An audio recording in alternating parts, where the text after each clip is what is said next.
Salut à toutes et tous, c'est Yacine Scali et bienvenue dans la tête d'un CEO, le podcast qui vous inspire à entreprendre. Je vous propose tous les lundis une conversation authentique avec des entrepreneurs et des figures hyper inspirantes pour, je l'espère, vous permettre à votre tour de réaliser tous vos projets et impacter notre société positivement. N'hésitez pas à vous abonner au podcast et nous dire ce que vous en pensez en commentaire. Sans plus attendre, je vous souhaite un excellent épisode. Hello à tous, bienvenue dans ce nouvel épisode dans la tête d'un CEO. Je vais quand même faire le disclaimer, on vient d'enregistrer 8 minutes, c'est un raté, my bad. Donc on repart du début et je repars avec ma super blague. Mais j'ai l'impression, en tout cas je regarde une machine à laver, donc j'ai l'impression d'être dans une buanderie, en très bonne compagnie, avec Guy. Salut à tous. Comment vas-tu Guy ? Ça va très bien, merci. Pourrais-tu m'expliquer ou rendre ma blague un peu plus drôle s'il te plaît ? Donc moi je m'appelle Guy, je suis l'un des fondateurs et CEO de Murphy. Donc on fait de la réparation d'électroménager, lave-linge, sèche-linge, lave-vaisselle et là on est situé dans une pièce qui nous sert à faire des vidéos pour nos réseaux sociaux et on est face à une machine à laver et un lave-vaisselle. En espérant que ça parte pas en marche en plein podcast, mais il me semblerait que ça devrait aller. Ils sont pas branchés, c'est pour les effets de la vidéo. Avant de rentrer un petit peu plus déjà dans ta tête, tu peux nous représenter un peu plus Murphy et peut-être nous dire depuis combien de temps vous existez et quelle est votre value prop aujourd'hui. Murphy, c'est une entreprise de réparation d'électroménager qu'on a lancée il y a 3 ans et demi. Notre mission, c'est réduire les déchets électroménagers qu'on produit chaque année, en créant de l'emploi local, qualifié et non délocalisable, et notre ambition c'est de le faire à grande échelle. Et pour nous là-dedans, tous les mots sont hyper importants. Après, très concrètement, quand on a une panne d'électroménager, ce qui justifie qu'on achète un produit neuf plutôt qu'on le fasse réparer, c'est que c'est compliqué de trouver des réparateurs, ça coûte potentiellement cher, on sait pas trop. Ouais. Et donc nous on a un forfait d'intervention de 85 € qui comprend tous les déplacements et la main d'œuvre. Donc si le technicien il vient 3 fois, il reste 2 heures, c'est 85 €. Le seul truc qui est pas compris, c'est le prix des pièces détachées si jamais elles sont nécessaires. J'allais te demander. Donc quand il y a besoin d'une pièce, on fait un devis. Il faut savoir qu'on répare un produit sur 2 sans changer de pièce. Et vous arrivez à aller commander la pièce pour vos clients ? Ouais, on a que 3% de nos interventions où les pièces détachées ne sont pas disponibles. Après, quand on fait un devis, si les pièces détachées coûtent trop cher, les délais sont trop longs ou n'importe quoi, alors dans ce cas, on rembourse le forfait de 85 € en bon d'achat pour que nos clients puissent acheter un produit reconditionné chez nous. Donc on a 2 activités, on fait à la fois de la réparation à domicile et du reconditionnement de machines. On sait que la réparation, ça marche pas à tous les coups, des fois ça coûte trop cher, les pannes sont trop graves, n'importe quoi. Et on essaie de proposer une alternative à nos clients à chaque fois.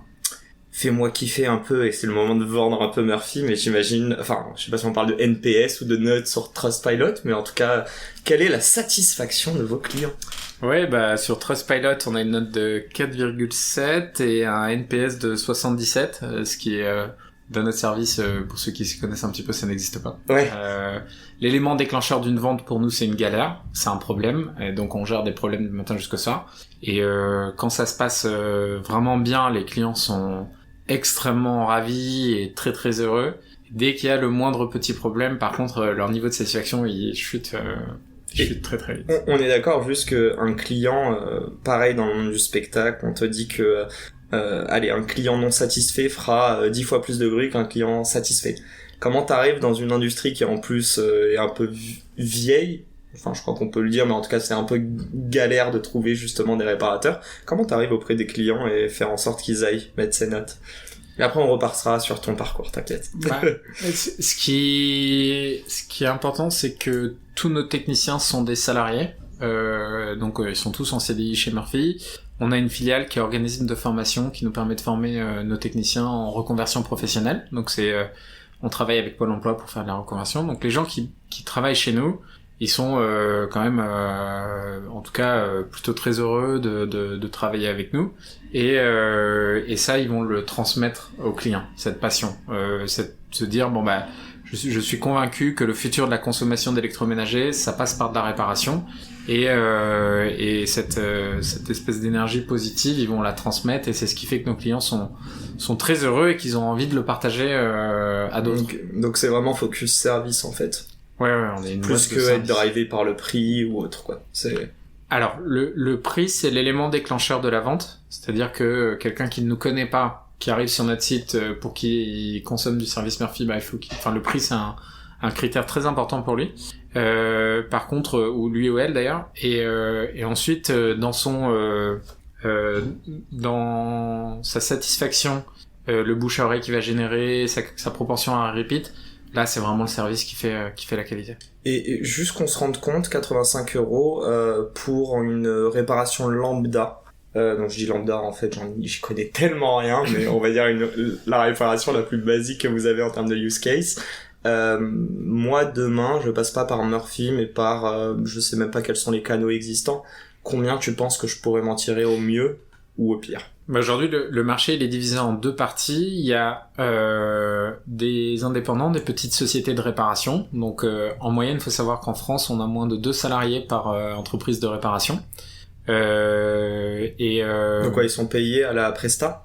Ouais, c'est des indépendants qui vont se payer à la presta. Alors, il y a toutes les typologies d'offres là-dedans. Ce qui est assez dur, c'est que depuis les années 2000, le prix moyen de l'électroménager, il a diminué de 20% en moyenne. Sachant que si on prend comme salaire de référence le SMIC, alors les techniciens sont pas au SMIC, mais le SMIC il a pris plus 40%.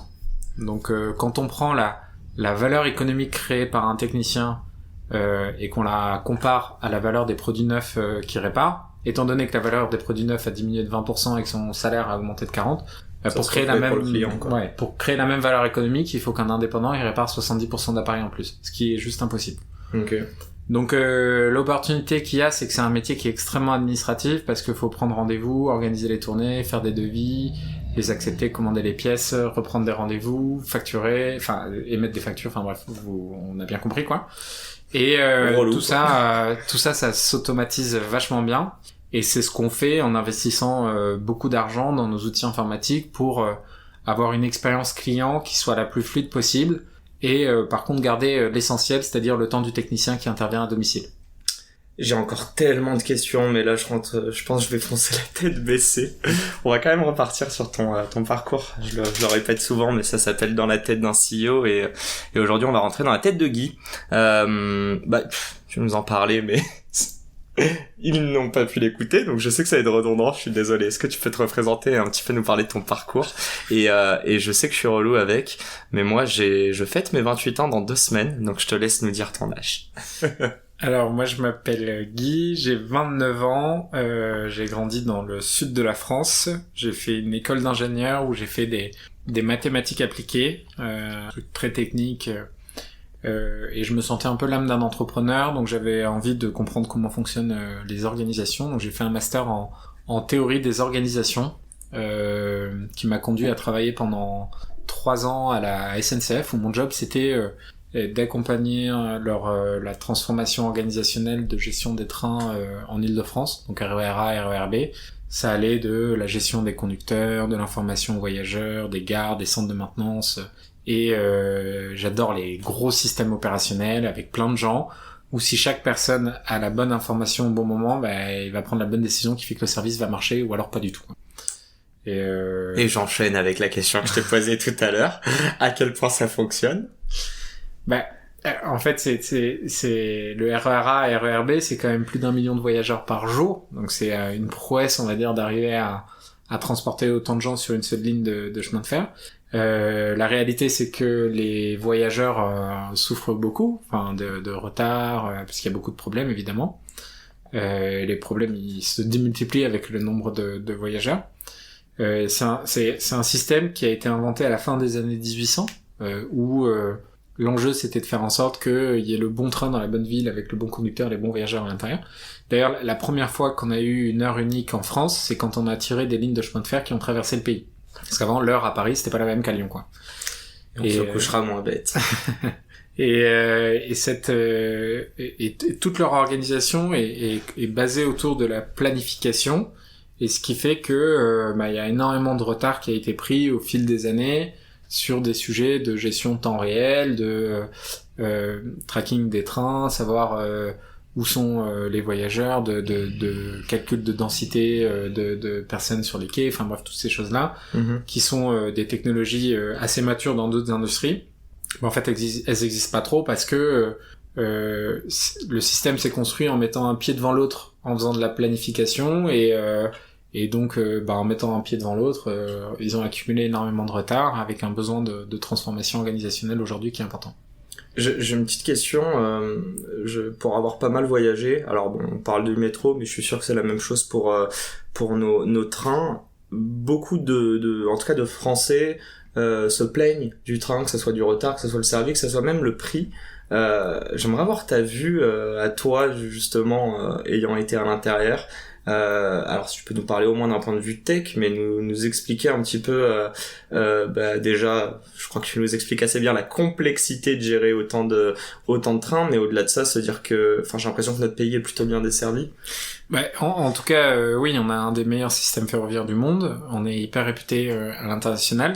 Après voilà, on est mais pas en France en tout cas. Pas en France. Pas encore. Pas en France. Mais oui, c'est vrai que avoir un TGV qui relie Paris à Marseille en 3 heures avec 80 je crois que c'est 92% des trains qui ont moins de 5 minutes de retard, c'est exceptionnel quoi. Donc c'est le français qui aime bien se plaindre qui fait plus de bruit qu'autre chose. Disons que pour 2 raisons, déjà les chiffres le montrent et aussi par solidarité pour mes anciens collègues cheminots qui ont une gestion absurde. C'est hyper dur, hein. C'est hyper dur. Ouais, j'imagine. Bon, j'espère que les auditeurs vont quand même t'aimer. Mais on va parler de toi. Revenons à nos moutons. Donc du coup, tu nous disais donc passage à la SNCF. Ça c'est en sortie d'école, hein, du coup. En sortie d'école, ouais. Ok, donc plutôt un background 1G. Ce que je te disais avant de nous parler réellement de Murphy, j'aimerais comprendre, il s'est passé quoi dans ta tête, même d'un point de vue émotionnel, stratégique, etc. Mais pourquoi l'entrepreneuriat ? Et ensuite, pourquoi Murphy, évidemment ? Alors, j'ai toujours voulu entreprendre depuis petit. J'ai toujours fait des petits jobs à droite à gauche. À 14 ans, j'étais quasiment indépendant financièrement en travaillant... j'ai eu la chance de grandir à Nice et du coup il y a beaucoup de tourisme, donc j'ai fait absolument tous les jobs possibles et imaginables. C'est quoi le pire job que t'aies fait ? Le pire, non, j'ai pas fait de pire job, mais le job où tu disais j'ai hâte de prendre mes thunes et de rentrer chez moi, quoi. Je dis pas CEO de Murphy, ça va pas le faire, mais... Ah mais non, absolument pas. Non, j'ai toujours apprécié, j'étais prof de tennis, j'ai fait du jardinage, de la restauration, j'étais plagiste, j'ai bossé sur des marchés. Donc le marché, le lever à 4-5 heures. Non, j'étais là pour le fermer à 18 heures. C'était un marché, couche tard, lève tard. Ouais, ok. Ouais. Et donc non, que des jobs assez manuels dans lesquels je m'épanouissais pas mal ça avait du sens quoi. Je savais que ce que je faisais c'est... Mais c'est quoi le sens que tu trouvais dedans en fait? Te dire que t'as un cerveau et un corps de quelqu'un de 14 ans. Ouais. Ok, tu gagnes tes premières thunes. Mais si je comprends de ce que t'es en train de me dire, tes enfants, je sais pas si t'en as ou si t'en auras, mais en tout cas, t'aimerais leur inculquer ça, j'imagine. Ah ouais, va falloir qu'ils bossent. Je vais rien donner. Mais non, mais la réalité, c'est, tu vois, nos parents nous ont toujours dit de le faire, et puis en même temps, moi j'ai grandi à Paris, c'était... Quand tu vois le chômage, nous c'était la meilleure des excuses, c'est leur dire, écoute, il y a je ne sais combien de chômeurs en France, me saoule pas, moi j'ai 16 ans, allez trouver un job. Mais la réalité, je suis assez partisan de ça, j'ai beaucoup bossé assez tôt, et tous mes étés, en tout cas au Canada. Mais je vais pas parler de moi, j'aimerais savoir toi, qu'est-ce que ça t'a inculqué en fait, et comment ça t'a poussé à faire de l'entrepreneuriat. Mes parents étaient entrepreneurs, et ils avaient une société de nettoyage, donc société de nettoyage et d'entretien d'immeubles, et de villas dans le sud. Donc déjà j'ai aussi travaillé avec eux. Donc ça m'a pas mal ça m'a aidé à comprendre la valeur du travail et je pense que ça m'a mis un peu le pied à l'étrier, ouais, ça c'est sûr. Ok, donc c'est un truc qui te trottait dans ta tête et concrètement t'as quitté SNCF pour monter Murphy. Mon père m'a toujours dit à un moment donné va falloir que tu bosses pour toi. Y a rien de gratuit dans la vie. Ouais. Ok, non mais make sense. Et donc du coup, on se resitue, c'était quoi? T'as 25-26 ans, t'es encore à la SNCF. 25 ans, j'ai travaillé pendant 1 an en parallèle sur l'ancêtre de Murphy et en parallèle de mon job à la SNCF. Et au départ, on voulait faire une plateforme de gestion de pièces détachées pour fabricants et distributeurs. En fait, on avait des problèmes sur des machines industrielles à la SNCF, sur des vieilles machines où il y avait des boulons qui avaient une forme un peu spéciale et le sous-traitant du sous-traitant avait fermé, donc impossible de mettre la main sur les pièces détachées. Donc c'est comme ça un peu qu'on a commencé à s'intéresser au sujet de la réparation des pièces, comment est-ce qu'on fait pour que on répare plus d'appareils. Au début en étant très orienté industrie, et assez vite on s'est rendu compte que là où il y avait le plus de gâchis, c'était pas tellement dans l'industrie, mais plutôt dans les produits grande conso qu'on a chez nous. Donc tu veux passer plus sur du B2C que du B2B déjà. Ouais. Juste comprendre, tu parles de on, tu utilises on depuis 30 secondes. C'est qui on à ce moment-là en tout cas? Alors, même si c'est pas à ce moment-là, on était 5, on est toujours 5 d'ailleurs. 5 cofondateurs à avoir créé la boîte. On avait tous fait différentes grandes écoles d'ingé ou de commerce et on avait envie de lancer une boîte qui avait du sens pour nous d'un point de vue social et environnemental. Donc juste, t'as passé, donc c'est quoi, environ 1 an et demi à la SNCF, sans compter cette dernière année, et là, c'est quoi, c'est des potes à la base ou... Ouais, c'est des potes, tous les 5, on se connaît soit du lycée, soit d'école, ou... Ok. Et donc on était tous copains. Notre plus gros défaut, c'est qu'on est 5 mecs de 29, 31 ans. Alors on va en parler. Mais déjà, en fait, moi j'essaie vraiment de comprendre. Je suis sûr qu'il y en a plein qui ont ces conversations-là autour d'une bière, typiquement. Ouais. Peut-être pas un lundi soir, mais bon. Et qui se disent, mais mec, viens on crée une boîte. Déjà, comment tu passes de cette conversation de bourré à le lendemain en gueule de bois en disant, mais en fait, carrément, quoi. En fait, ouais, comment ça évolue, ça, jusqu'à ce que ce soit une petite graine qui gère, mais que tu commences réellement à faire tes recherches. Est-ce que c'est toi qui as insufflé la première idée parce que tu voyais ce problème à la SNCF, et comment vous avez fait ce virement en B2C par exemple? Plein de questions. Alors, ouais. Vous avez environ 3 minutes 30. Je pense que le truc important, c'est d'abord que on essayait de résoudre un vrai problème. C'était celui de la réparation. On avait ce truc à l'intérieur de nous qui nous disait, mais c'est trop bizarre de considérer que c'est plus intéressant d'aller extraire de la matière en Afrique, de la déplacer en Asie où elle va être transformée, assemblée en Turquie, transportée par porte-conteneur, où il y a 2 gars qui viennent te livrer un lave-linge. Et ça, ce serait plus intéressant que de faire appel à un réparateur qui habite à 10 minutes de chez nous. Ça, déjà, on le comprenait pas. La logique. La logique de ce problème-là, quoi. C'est les coûts, j'imagine, ou même pas? Pas forcément. Au fur et à mesure, en creusant, ce qu'on a compris, c'est que les acteurs qui dominent cet écosystème, ce sont les fabricants et les distributeurs. Que depuis les années 70, ils ont investi énormément d'argent dans les procédés d'extraction de matière, de transformation, d'assemblage et de distribution, et rien du tout dans la réparation. Donc en fait, on a un conflit entre un modèle d'économie circulaire qu'on pense être vertueux, en tout cas localement, et un modèle très linéaire, j'extrais de la matière, je produis et je jette, quoi. Et je mets la petite patate chaude, il y a de l'obsolescence ou pas dedans? Alors, l'image qu'on a du fabricant un peu qui se dit allez, je vais introduire un peu avare, qui se dit je vais introduire des pièces pour qu'elles tombent en panne, ça, nous on n'y croit pas. Ok. On pense que, alors déjà c'est un marché qui est extrêmement éclaté avec beaucoup de fabricants. Pour avoir une idée, les plus gros fabricants font à peu près 10% de part de marché, et les plus petits, des boîtes comme Brandt qui sont assez connus de tout le monde, c'est 2% de part de marché, en fait, c'est minuscule. Ok. Et en fait, il y a énormément d'acteurs qui sont mis en hyper compétition par les distributeurs, qui sont les acteurs qui captent le plus de valeur.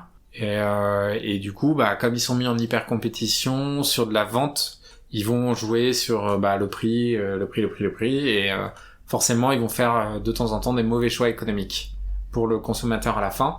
Et donc il y a toute une tendance actuelle qui vise à faire en sorte que les consommateurs essaient d'acheter plus intelligemment. Mm-hmm. Et ça c'est hyper important. Enfin, bien consommer, c'est acheter des produits qui sont faits pour durer, les entretenir, les réparer quand ils tombent en panne, et si jamais on en a plus besoin, les reconditionner ou alors les revendre à quelqu'un d'autre, en tout cas les remettre en circulation et surtout ne pas les jeter. Et donc finalement, nous on croit pas trop à l'obsolescence programmée, on pense plutôt que l'industrie du neuf est genre hyper performante, quoi. Enfin, tu sors ta carte bleue pour 300 balles, t'as un produit qui t'est livré en 24 heures par 2 livreurs, c'est hyper performant. Ouais, tu vois juste pas la partie submergée de l'iceberg. Voilà. Donc là, on voit on commence à voir les sujets de hausse des matières premières, de commerce international.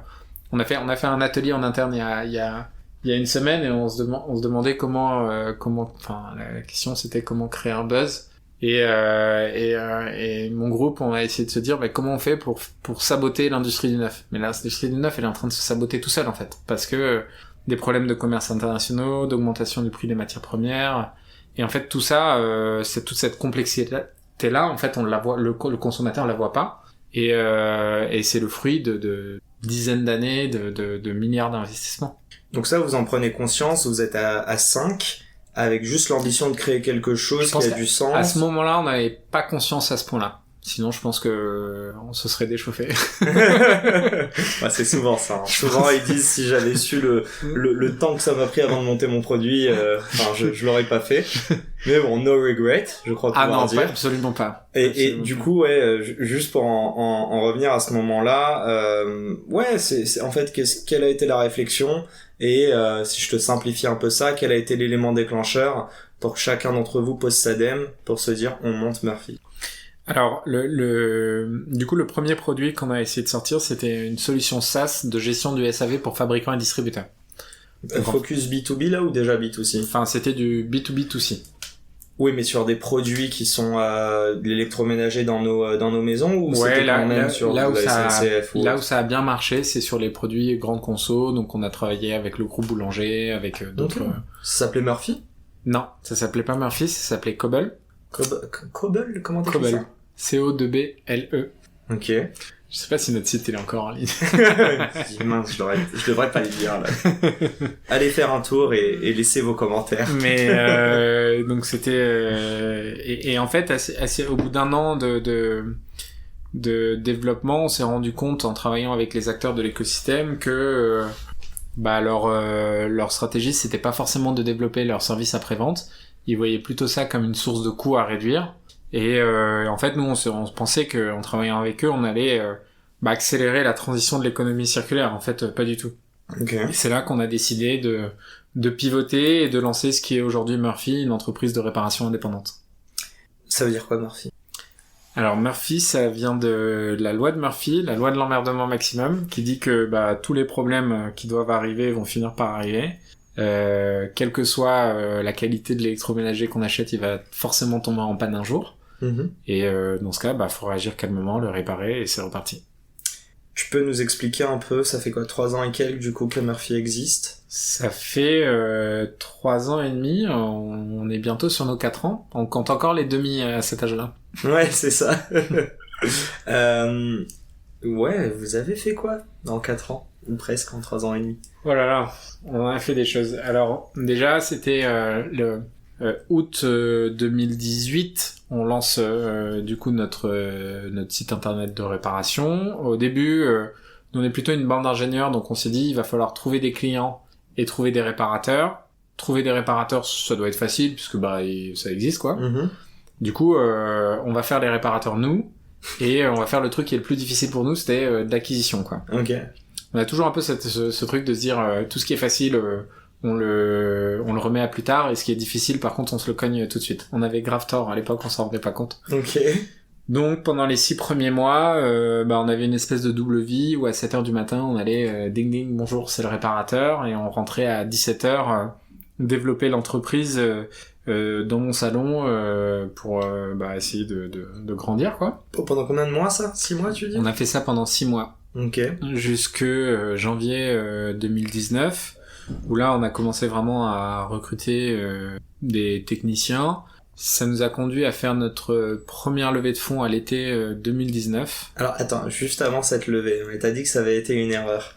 Qu'est-ce que ça a engendré comme problème du coup, le fait d'aller chercher en premier des clients alors que vous n'aviez pas encore de réparateurs? Ah non, l'erreur c'est pas d'avoir fait des réparations, au contraire, ça nous a vachement permis de comprendre le quotidien d'un technicien et comment optimiser son expérience de travail. L'erreur ça a été de penser que le problème ce serait de trouver des clients. En fait on a un marché où il y a pas assez de techniciens et il y a trop de demandes de réparation. Donc les demandes sont venues très rapidement et très rapidement vous pouviez pas les couvrir? Exactement. Du coup on a été hyper limité, enfin l'élément qui a limité notre développement c'est notre capacité à trouver des techniciens, en tout cas qui sont dans nos valeurs, qui correspondent à ce qu'on essaye de construire et qui sont convaincus que le futur de la consommation d'électroménager, ça passe par de la réparation. Alors il y en a plein, hein, des techniciens comme ça, heureusement d'ailleurs, mais en tout cas très très peu qui acceptaient de venir travailler chez nous. Levée de fonds janvier 2019, du coup. Enfin, en tout cas, préparation. Juillet, ouais. Janvier 2019. Calmement. On commence à essayer de lever des fonds. Ok. Et ça se conclut en juillet 2019 avec un ensemble de business angels et un fonds impact qui s'appelle Investir et Plus. Et avec cet argent-là, on a ouvert notre premier atelier de reconditionnement à Paris en début 2020.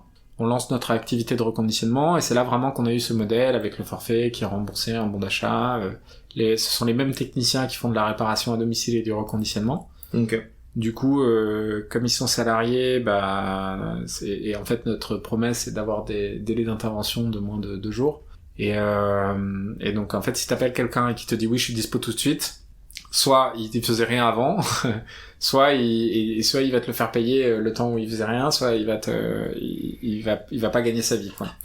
Et donc personne n'a envie de payer un technicien qui ne travaille pas, et en fait le fait que ce soit les mêmes qui fassent de la réparation à domicile et du reconditionnement, ça nous a permis de résoudre un vrai problème de gestion de notre capacité de réparation. Combien allez, on est en 2020, vous avez créé votre premier atelier. Là, on avait... Donc, janvier 2020, c'est ça? Janvier 2020, on avait 20 gars. Et vous étiez combien côté équipe non technicienne, enfin non technique? Je dirais peut-être janvier 2020, on était aussi une vingtaine. Ok. Ouais, à peu près, 1 pour 1 à ce moment-là. Tu peux nous dire à ce moment-là, qu'on se rende compte combien de machines à laver vous étiez capable, ou de lave-vaisselle, hein, d'ailleurs tu nous en parlais, mais combien vous étiez capable vous avez pu réparer avec ces 20 personnes justement? Avec 20 techniciens, on devait réparer à peu près 1600 machines par mois, à peu près. Ah ouais, quand même, ok. Quand même, ouais.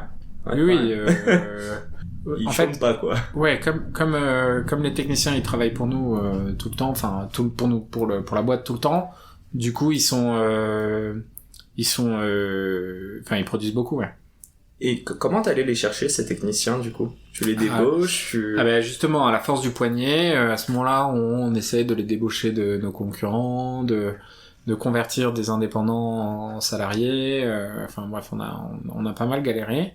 Et là, mars 2020, premier confinement, à ce moment-là, on savait pas ce que c'était le Covid, on se disait, si on le chope, on a 2% de chance de mourir.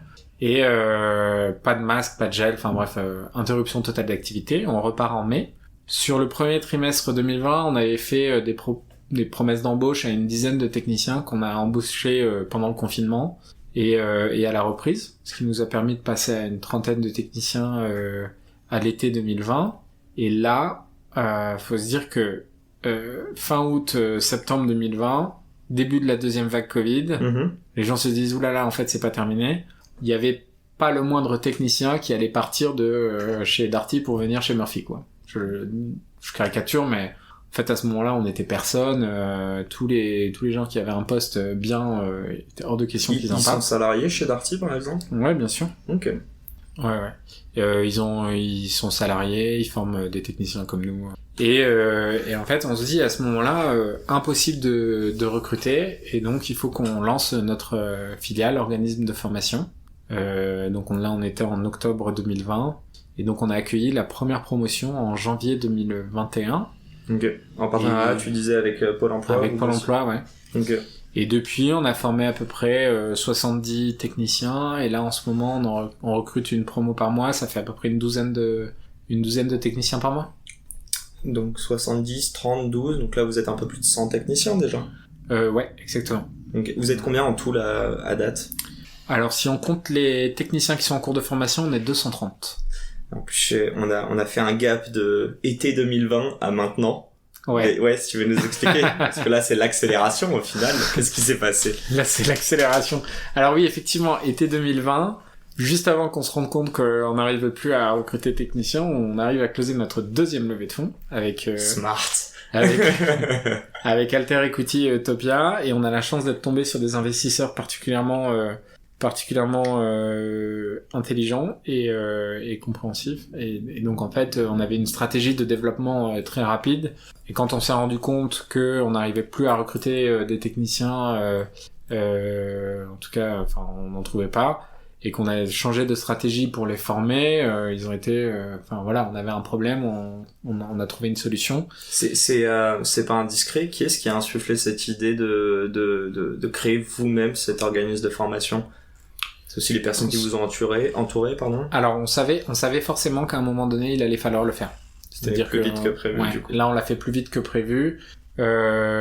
Juste en gros, on avait recruté 5 techniciens et sur les 5 en 3 semaines, ça l'a pas fait. Soit de leur côté, soit d'une autre. Enfin bref, ça matchait pas. Ok. Et en fait, en un mois. Et en fait, c'est à ce moment-là où on s'est dit non mais. C'est à nous de les former. Ouais, on est en train de forcer, d'essayer de recruter des techniciens à tout prix, mais en fait, juste il y en a pas quoi. Et ce qui est incroyable, je me souviens plus, c'était l'intro de ce podcast juste avant, mais en tout cas, tu disais que ce qui marche, je sais plus si on a parlé du NPS au tout début de celui-ci. Bon, anyways, tu disais que j'avais un NPS, dis-moi si je me trompe, sur Trustpilot, c'est 4.7 et le NPS était de 77%, si ouais, je me souviens bien. C'est ça. Et qu'en fait, tout ça était dû à une seule chose. Alors évidemment, la porte d'entrée, c'était les prix attractifs, mais c'est le service derrière. Ah ouais, c'est le service, ouais.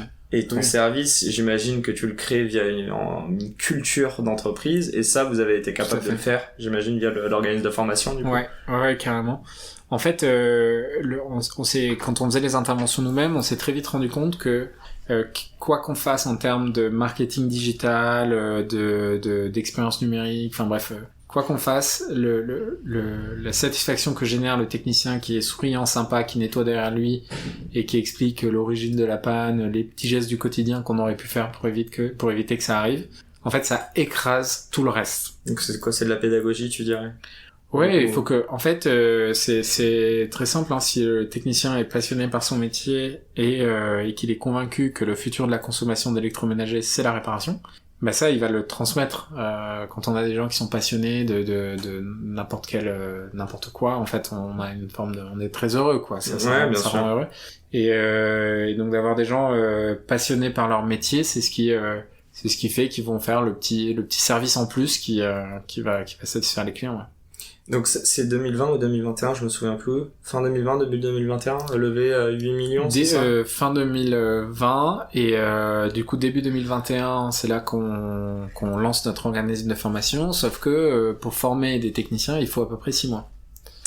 Attends, oui, je voulais juste savoir, juste avant de lancer cet organisme de formation, j'imagine que tout ça, vous l'auriez pas fait si vous aviez pas en fait une demande accrue, quoi, enfin, pendant le confinement, oui, de réparation de la part de vos clients. Alors on a toujours eu trop de demandes et pas assez de techniciens. Donc je trouve que c'est quand même des bons problèmes, mais bon. Enfin, ça reste mon avis, mais en gros, t'as des gens qui sont prêts à payer pour un service que tu leur proposes, et toi, tu dois être capable de délivrer, et à l'heure actuelle, tu as une main-d'œuvre, enfin, une pénurie de main-d'œuvre. Le vrai problème, c'est délivrer, quoi. Parce que, en gros, pourquoi est-ce que les gens préféraient acheter un produit, qui coûte 5 ou 6 fois plus cher que notre forfait de réparation, plutôt que de réparer, il y a juste aucune, si on délivre bien, la promesse, elle est géniale.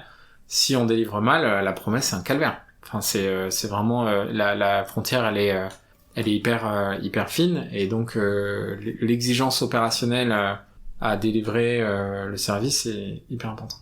Et je trouve ça embraye très bien. Déjà, tu nous en parlais tout à l'heure. Quel est le pourcentage de clients qui ont la réparation? Quelles sont les alternatives que vous proposez? Et je crois que ça introduit une dernière offre que vous avez lancée. Je sais pas quand est-ce que c'est, mais j'imagine que c'est un peu la continuité de post-levée de la série A ou du seed. Je sais pas comment t'appelles ça, 8 millions. Avec les montants aujourd'hui, je sais plus ce que c'est. Mais... tu veux dire aujourd'hui, on a à peu près 40% des produits qu'on répare sans changer de pièce. Ouais. Le client va payer 85 €. On a 40% des produits qu'on répare avec une pièce détachée. Donc là, on a un prix moyen de pièce qui est autour de 60 € en moyenne. Okay. Que vous commandez pour le client et vous lui faites un devis avant. Ouais. Okay. Là, depuis quelques mois, on commence à faire des pièces détachées d'occasion. Donc dans nos ateliers, les produits qu'on n'arrive pas à reconditionner, on les démantèle. Et pour regarder garder les pièces et réparer d'autres appareils. On fait de la pièce détachée reconditionnée. Ça marche vachement bien parce que ça permet de réduire significativement les coûts de la réparation. Qu'on se rende compte, une pièce de 70 € en devis, tu la proposes à combien en d'occasion? On va la proposer aujourd'hui, on fait un truc bête et méchant, c'est qu'on la propose moitié prix. Du coup, elle sera à 35. Et est-ce que tu refais payer le coût de déplacement et la main d'œuvre? Ah non, le forfait il est payé une seule fois. Okay. Donc c'est ce que je disais tout à l'heure, c'est 85 €, quel que soit le nombre de déplacements. déplacements. Je suis perdu, je sais plus si tu disais ça au début de ce podcast ou des 8 minutes qu'on a enregistré avant. C'est pour ça que j'ai l'impression d'être redondant. Mais bon, je pense que c'est sur celui-là. C'est celui-ci, bah, je te fais confiance alors. Je pense que c'est sur celui-là. Et après on a 10% dans 10% des cas où les pièces sont trop chères, où les délais sont trop longs. Et on a 10% des cas où les pannes sont trop graves pour être réparées. Et à ce moment-là, dans ces échecs-là, on rembourse en bon d'achat pour que les clients puissent acheter un produit reconditionné et qu'ils perdent pas leur argent, quoi, en fait. C'est-à-dire que quelle que soit la gravité de la panne qu'ils vont avoir, ils ont la certitude, il y a un peu une escalade, donc ils réparent 100 pièces avec une pièce. Ouais, il y a toujours une solution. Même si c'est trop grave, ils achètent un produit reconditionné et dans ce cas, ça coûte toujours moins cher qu'un produit neuf. Ça coûte combien une machine à laver reconditionnée? Alors, en fonction de l'état de la machine, on va être entre moins 20% et moins 50% du prix du neuf. Et une machine dure combien de temps? Ah ouais, ça c'est... On parle beaucoup de durée de vie. C'est un peu un truc, on a l'impression qu'un appareil, il a une durée de vie. Mais en fait, un appareil, c'est comme un Lego. Il y a plein de pièces à l'intérieur. S'il y en a une qui tombe en panne, bah, on n'est pas forcément obligé de changer toutes les autres. Donc, un produit qui serait bien entretenu et réparé à chaque fois qu'il tombe en panne, ça peut durer 40 ans. Enfin, il y a pas de problème. Par contre voilà, c'est un lave-linge, c'est pas comme un meuble, il faut faire des détartrages, il faut faire des cycles longs de temps en temps pour éliminer les bactéries qui se développent avec les cycles éco, qui sont en général des cycles froids, en fait. Ils favorisent le développement de bactéries. Ah, putain. Et donc, il y a tout un tas de... Je fais que des échos chez moi. Ouais. Je me dis, je vois marqué éco, je fais un geste pour la planète. En fait, pas du tout, tu me dis, ou? Bah, pas trop, non. En plus, je me dis, il dure très longtemps, quand même, le cycle éco. Et moi, elle fait un bazar, ma machine, mais peut-être l'occasion de discuter. D'ailleurs, ma machine marche, par exemple. Mais je trouve qu'elle fait énormément de bruit. Je l'ai acheté sur le Bon Coin, voilà. Oui, j'étais étudiant à l'époque. Passons. Ah, mais c'est très bien le Bon Coin. Mais si je te l'amène, est-ce que pour 85 € tu es capable, et en fait, c'est ma question, est-ce que 85 € peut carrément juste être un devis, enfin, un diagnostic, pardon. C'est-à-dire que moi, je vous demande, ou vous venez à moi, vous regardez la machine et vous me dites, bon, bah, écoute, en l'état actuel, elle marche. Maintenant, dans 2 ans, je sens que max, cette pièce-là, qui fait ce bruit-là, elle va mourir. Faire de la maintenance préventive. Exactement. Alors, tu as les bons mots. Et aujourd'hui, on sait pas faire de la maintenance préventive de manière très intelligente, on va dire. Ouais. Parce qu'on n'arrive pas à accéder au logiciel des fabricants. Si on pouvait accéder au logiciel des machines, en fait, on pourrait, par exemple, comprendre que la durée de remplissage, ta machine, elle mettait 30 secondes à se remplir en eau. Maintenant, elle met 2 minutes. Donc c'est que vraisemblablement ton électrovan qui est le robinet électronique qui permet de remplir ta machine. T'es devenu un expert, non? Tu connais tout? Ouais, bah oui, quand même. Enfin non, je connais pas tout, T'as encore besoin de tes... Ah oui, 100% des techniciens Murphy sont meilleurs que moi. Mais du coup voilà, on pourrait faire comme ça. Après, il y a d'autres... Enfin, un appareil qui fait du bruit, c'est pas normal. Donc c'est sans doute t'as un problème. Pour le coup, c'est pas de la prévention, ça. Bon, on en parlera une autre fois. Avant de passer à la suite, et la suite, je peux l'annoncer dès maintenant, j'ai envie de connaître les ambitions. Mais j'aimerais savoir déjà à date, et là c'est le moment de nous balancer les beaux chiffres, parce que je sais qu'il y en a des très très beaux. Combien de clients, combien de machines à réparer, quel est votre peut-être CA, si tu veux nous représenter, je te laisse nous dire les beaux chiffres. Alors, on répare à peu près 6000 appareils par mois aujourd'hui, avec une centaine de techniciens, même plus que ça du coup. On doit réparer plutôt quasiment 7000 appareils par mois maintenant. Donc c'est plus de... Allez, admettons, ils bossent le week-end ou pas d'ailleurs? Ils bossent un samedi sur 2. D'accord, oh là, tu me fais faire des calculs compliqués. Non, enfin, ils bossent 20 jours par mois comme tout le monde. Ah ok, d'accord. Donc ils font en moyenne 3 réparations. Ouais, ils bossent 39 heures par semaine. Ok. Et ils ont et en moyenne, ils font quasiment... les techniciens les plus juniors, ils vont en faire 3, les plus seniors, ils vont faire quasiment 6 ou 7 Ok, d'accord. opérations par jour. En terminé, je parle pas de juste d'intervention, parce que des fois, ils se déplacent plusieurs fois pour tu disais ça peut prendre max 2 jours aussi pour l'intervention. Et et donc du coup, depuis le début, combien de machines Et depuis le début, on a réparé 100 000 appareils. Ok. Et en fait... 100 000 clients différents un petit peu moins peut-être. Un petit peu moins, ouais. On a à peu près 10% des clients qui font appel à nous 2 fois par an. Ok. Ceux qui ont vraiment pas de chance. Ouais, c'est ça, je veux dire, il est temps de changer votre machine. Ceux qui n'ont... Non, pas sur la même machine. Hein? Ah, pas sur la même. Sur ok, la même ça fait partie des prochaines questions que je vais te poser. Mais vas-y, continue.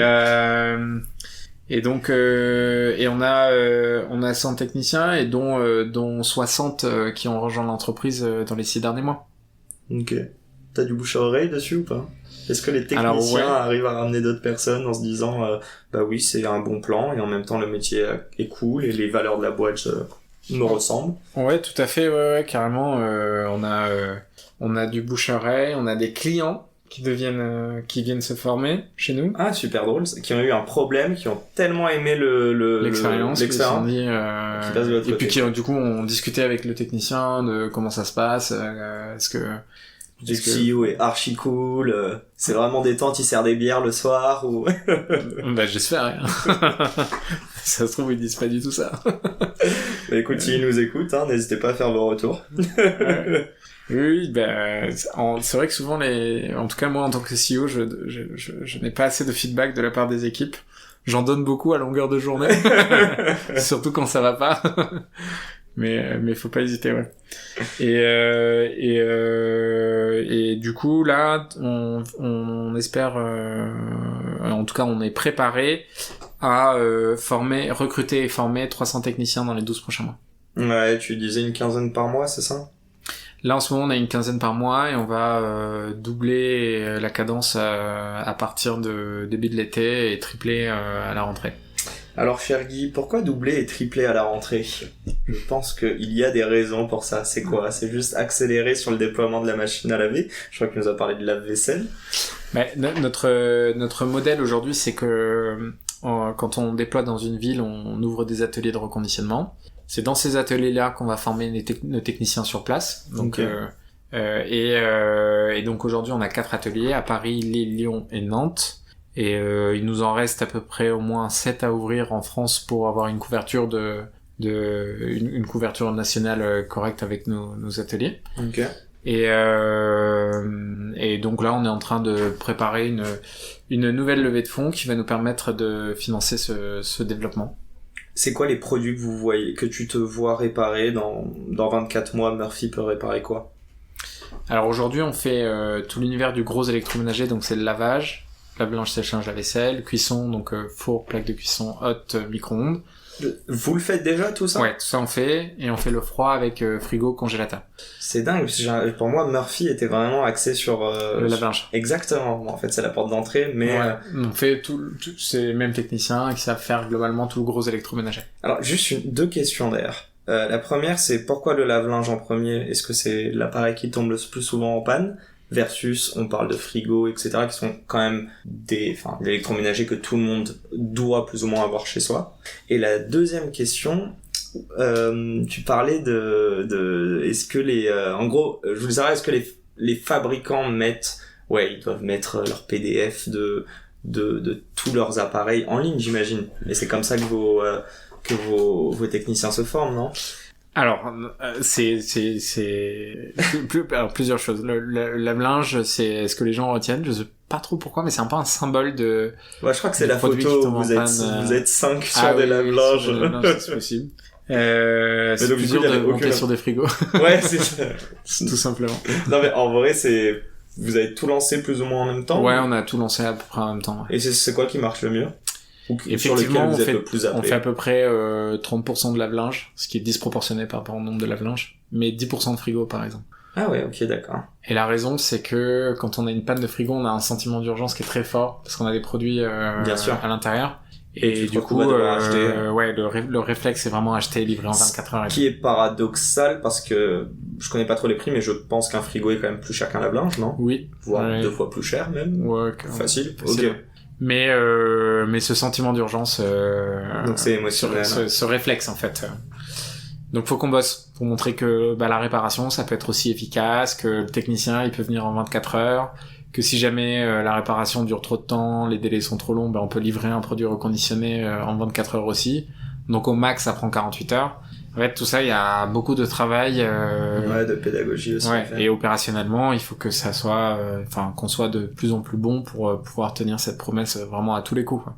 Et tes techniciens, du coup, comment ils se forment et comment ils sont capables de connaître tous les rouages de chaque machine? Alors, on les forme. Ils se sont pas formés tout seuls. Non, bien sûr, mais bon. On étant des super formateurs qu'on a chez nous, et ce sont nos propres techniciens, en fait, qui forment les autres. Mais où est-ce qu'ils vont chercher cette donnée sur chaque machine? J'imagine qu'il y a des machines particulières. Alors, les technologies qui sont utilisées sur les machines sont à peu près les mêmes par toutes les marques. Donc du coup on leur apprend la formation dure 6 mois quand même, donc ça c'est long, et c'est un métier assez compliqué. La différence entre un technicien et un bricoleur, c'est que le technicien il va mettre 15 minutes à réparer, le bricoleur il va mettre 4 heures. Ok. Et donc on leur apprend les différentes technologies, les gestes métiers, comment être plus efficace et mieux organisé pour réparer plus. Question à 1 million d'euros pour toi. Combien de fois as-tu utilisé Murphy depuis que t'as créé la boîte? Combien de fois un technicien est venu chez toi? Ou tes parents? Allez, on peut englober la famille. Ouais. Ah, là. Putain, heureusement, moi jamais. Pourquoi? Tes machines sont nickel ou t'as tout acheté neuf l'année dernière? Non, mais moi je répare tout seul. Ah oui, ok. Je répare tout seul, donc du coup j'ai pas besoin. Combien de machines j'ai réparées chez mes potes? Ça c'est une autre question. Vas-y, dis-nous. Ouais, je pense beaucoup. Ouais. Ah ouais? Oui, ça se compte en centaines. Et ils payent leur bière ou leurs 85 €? Ils payent leur bière. Quand c'est moi le technicien. Ouais. Après, si jamais il y a besoin d'un vrai technicien, là, il paye 85 €. Tu nous avais parlé d'international, enfin tu nous avais parlé trop pas. C'est toi et moi qui en avons parlé, donc je te mets sous le feu des radars. Mais ouais, est-ce que il y a de l'internationalisation? Est-ce que c'est post ouverture de ces 7 hautes villes françaises? On pense. Là, le but pour nous, c'est d'ouvrir ces 7 villes-là et ensuite de déployer à l'international. On a un modèle on a fait un petit benchmark en Europe sur les modes de consommation. Alors, en fait, on retrouve exactement la même chose partout. Les réparateurs sont tous des arnaqueurs. De toute façon, la réparation, ça marche jamais. Les fabricants, ils font tous de l'obsolescence programmée. En fait, toutes ces choses-là qui sont les fondamentaux qu'on retrouve en France, qui nous ont permis d'apporter un service différenciant et qui marche bien, on les retrouve ailleurs. Donc on se dit qu'il y a pas de difficulté à développer. Okay. Après, d'ici fin 2023, Murphy en France, c'est à peu près 1000 personnes. Donc 1000 personnes fin 2023, si on veut faire 1000 personnes, tu m'as dit que vous étiez un peu plus de 200 déjà, donc c'est pratiquement du x5 en un an. Tout à fait. Gros plan là. Oui, un an et demi du coup, mais ouais. Oui, gros plan de recrutement. Okay. Oui, sachant qu'on était 60 il y a 1 an et demi. Okay. Donc on continue la croissance. Voilà. Et donc ça c'est sûr, ça va pas être facile, hein, mais on en fait, ce qu'on fait n'a pas de sens si on fait une petite boîte. Enfin, on investit trop dans nos process, dans notre marque, dans nos outils industriels. En fait, ça n'a de sens que si on fait quelque chose de très gros, quoi. Pour concurrencer l'industrie du neuf et la massification des flux, des usines, de l'extraction de matière, en fait, de toutes ces choses-là, il faut apporter une solution qui soit aussi industrielle et massive. Tu serais content si demain je sais même pas si on appelle ça des compétiteurs, ou du moins des compétiteurs indirects, mais tous ces manufactureurs, même s'ils détiennent que 10%, si demain ils proposaient un service de réparation comme Murphy le fait. Alors ce serait potentiellement des clients en moins pour vous, mais ce serait génial. Ce serait une petite victoire, enfin une grosse peut-être. Ah oui, on a déjà quelques concurrents qui ont repris notre système avec notre forfait d'intervention remboursé en bon d'achat pour acheter du produit reconditionné. Et pour nous, ça c'est un signe c'est hyper positif parce que on a besoin de standardiser les offres et l'expérience. En fait, quand on achète un produit neuf, qu'on sort sa carte bleue pour acheter un truc sur internet, on sait exactement ce qui va se passer. Que si jamais on n'est pas livré, on va être remboursé. Le produit va être garanti 2 ans, mais il va durer à peu près pendant 5 ans, on sait qu'on aura quasiment pas de panne. En fait, toutes ces choses-là, c'est des habitudes qu'on connaît, et la réparation, combien ça va coûter, combien de temps ça va prendre, qu'est-ce qui se passe si les pièces coûtent trop cher, comment est-ce qu'on fait pour être sûr que le technicien il est bien. Et en fait, toutes ces questions-là, c'est du stress, et donc plus il y a d'acteurs qui réparent, plus les standards de réparation deviennent habituels, plus le marché va se développer, ça c'est certain. Je vais te poser une question d'un point de vue tech. Est-ce que sur votre site, vous êtes capable, par exemple, de faire une sorte de diagnostic en amont? Est-ce que tu es capable de demander, de poser 5-6 questions à ton user, enfin, à ton client, et derrière, t'envoies le technicien, et il a déjà justement ces informations-là? Alors, on a plusieurs choses. On a un outil d'auto-diagnostic sur notre site qui permet aux gens de réparer tout seul, s'ils veulent. Ah, déjà. En plus, ok. Ouais. En fait, gratuit, j'imagine. On explique exactement étape par étape ce que va faire le technicien quand il va venir. Donc bricolo versus technicien. Voilà. Bon, non, en fait, le technicien... Si vous avez 4 heures à perdre, mais ok. Ouais. C'est toujours, pour nous, ça nous permet un peu de sortir de ce métier de la réparation qui est un peu boîte noire où on comprend pas ce que va faire le technicien, en quelque chose de beaucoup plus clair où on explique étape par étape de manière hyper transparente ce qu'il va faire en disant voilà, si vous avez envie de le faire tout seul, vous pouvez. Et l'avantage, c'est que ça permet d'expliquer ce qui va se passer, aussi de dédramatiser, de se rendre compte que c'est pas non plus si compliqué que ça, mais en même temps, je sais pas si j'ai envie de le faire. Voilà. Ok. Et donc on a ça. Après, effectivement, les clients, quand ils prennent rendez-vous, ils remplissent des informations. Et à partir du moment où ils créent un dossier chez nous, là, notre objectif, ça va être au fur et à mesure de rajouter de l'information dans ce dossier. Donc, ils prennent rendez-vous. Là, les clients reçoivent un mail pour leur demander de rajouter des infos s'ils veulent ou ils peuvent. S'ils sont pas, par exemple, devant la machine ou n'importe quoi. Ensuite, il y a le manager des techniciens, donc le chef d'équipe, qui, quand il prépare les tournées de ses techs, il peut décider d'appeler le client pour rajouter des informations. Mais justement, comment il envoie un technicien dans un endroit versus un autre? Ah, tout ça, c'est automatisé. Donc, mais c'est en fonction d'une expertise du technicien sur le frigo versus la machine, ou comme tu disais, c'est assez global et tout le monde a la même connaissance. Tout le monde sait faire tous les métiers, tous les appareils. Par contre, le but, c'est que on fasse en sorte que les techniciens, quand ils se déplacent de proche en proche, bien sûr, ils aient le moins de distance possible.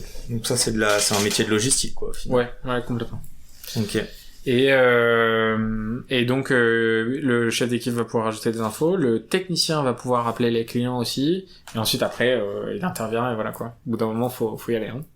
Je vois le temps qui file, mais j'ai quand même une dernière question dont on n'a pas trop parlé. Je t'en ai parlé en amont. Vous êtes 5 cofondateurs, puis je crois même savoir que Comex vous êtes 15 de plus, je crois. Ouais. Comment vous gérez ça, quoi? Ouais. Est-ce que tu vois les limites?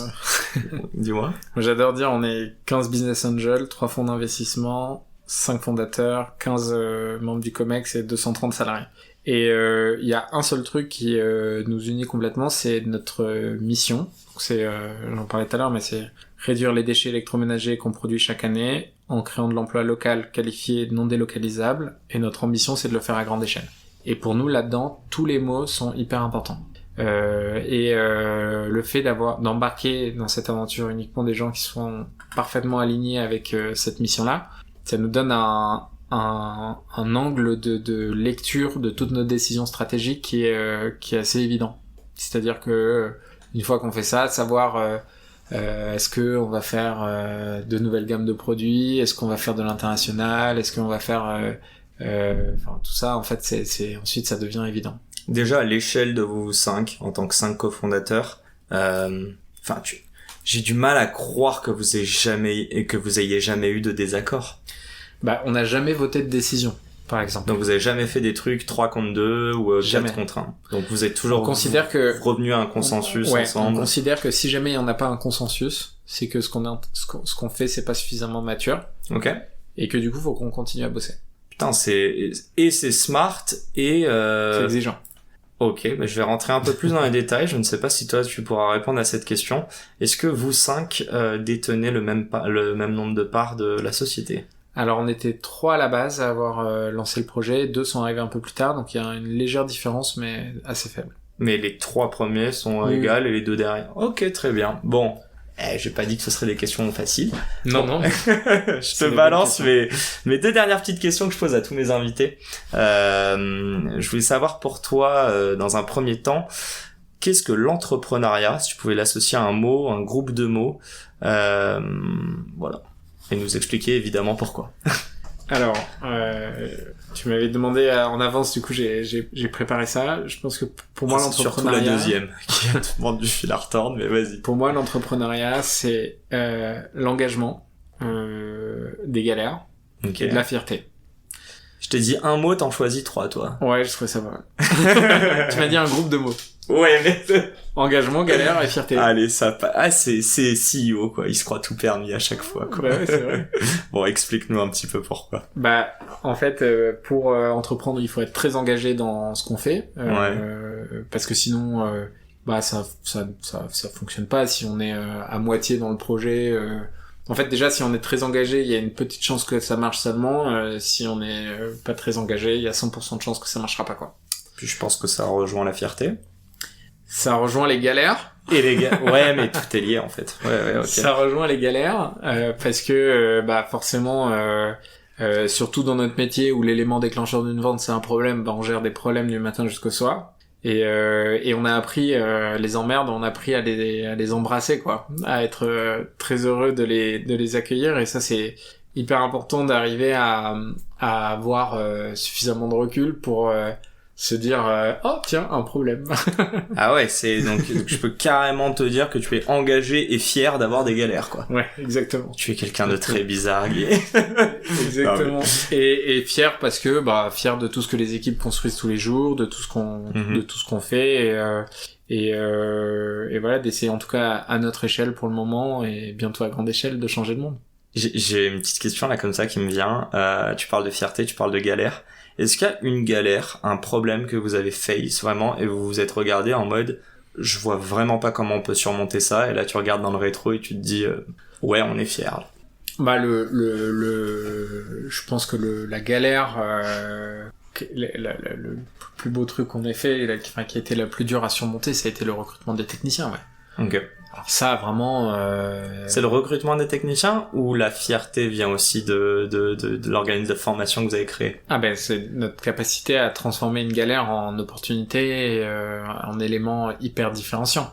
C'est-à-dire que faut imaginer qu'on close notre deuxième levée de fonds et là on réunit tous les investisseurs en leur disant en fait on va pas y arriver quoi. On vous a vendu un plan où on va recruter 10 techniciens par mois, là on en recrute 5, en fait les 5 ils ont droppé au bout d'un mois donc ça a pas marché. Vous leur avez parlé en amenant cette solution ou d'abord en leur faisant part du problème? On leur a dit il faut ouvrir une filiale qui est organisme de formation et puis ça va nous prendre 3 mois de commencer et ensuite ça va nous prendre 6 mois de former la première promo. Donc on va avoir là devant nous 9 mois de sans aucune croissance de chiffre d'affaires quoi, alors que vous venez d'investir. Et ça a été 9 mois long parce que mais fructueux parce qu'aujourd'hui forcément on fait là sur ces 5 derniers mois on a réussi à doubler notre chiffre d'affaires sur une base de 800 000 c'est quand même pas mal. Et par mois et donc forcément on a réussi à démontrer que des modèles économiques avec des people, c'est capable de scaler. Maintenant, faut qu'on continue, mais parce que tout le monde nous disait, non mais vous savez ce que c'est que de recruter 100 personnes? Ouais, bien sûr, on a une boîte de service de base qui est capable de scaler et de quoi plusieurs use cases. Et justement, tu nous parlais de de tes grands board members. Et tu me vois venir avec la prochaine question, même si no offense à eux, et je suis sûr que tu es très bien entouré, en témoigne le succès en tout cas actuel de Murphy.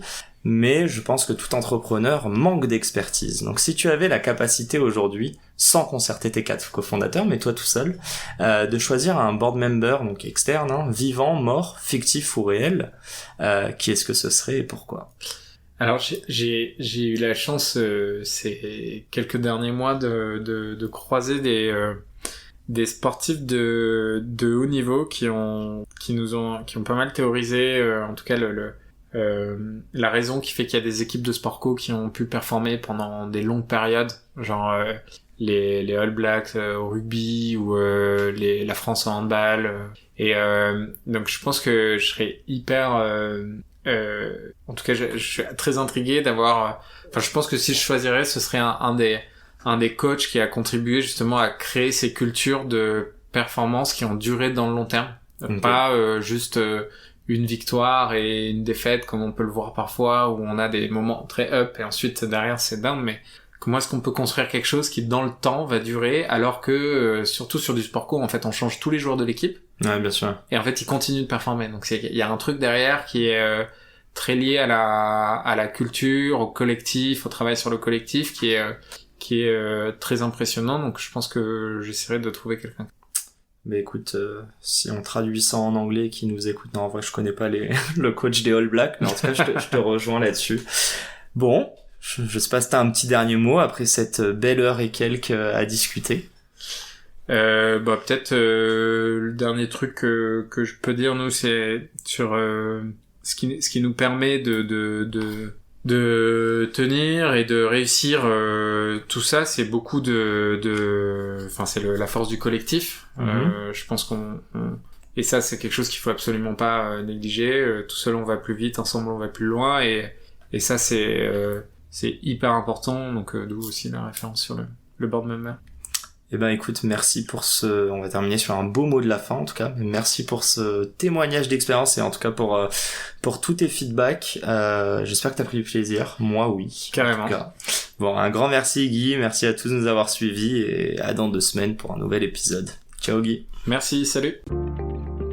Et c'est la fin de cet épisode. Si cet épisode vous a plu, n'hésitez pas à nous soutenir en nous mettant 5 étoiles sur les plateformes, en vous abonnant évidemment et en nous laissant des commentaires. C'est très important et ça fait toujours plaisir.